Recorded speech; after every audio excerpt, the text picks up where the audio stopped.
Argentina missing submarine, Navy denies safety claims. The Argentinian Navy has insisted a missing submarine was in good condition and had passed system safety checks before setting off on a training mission 10 days ago.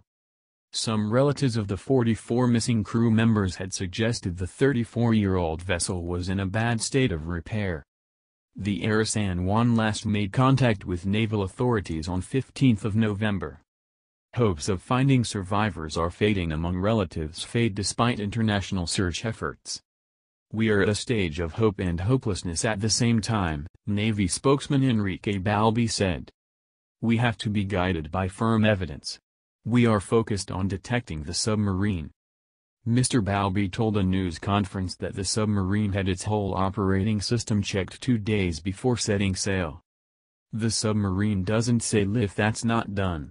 If it set off, it was because it was in condition to do so," he said.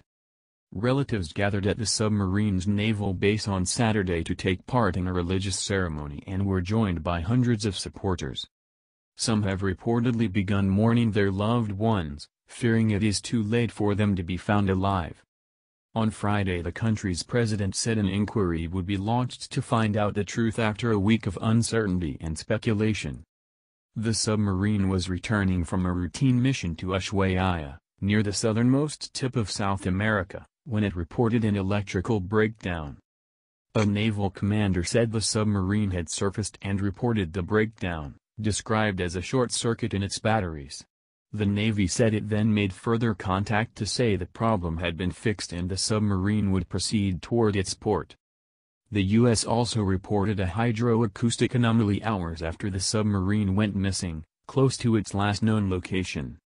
The news dashed hopes among relatives, although no wreckage or debris has been found by the international search teams.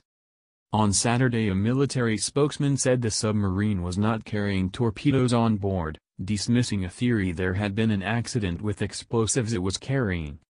There are 44 crew members on board, under the command of Pedro Martin Fernandez.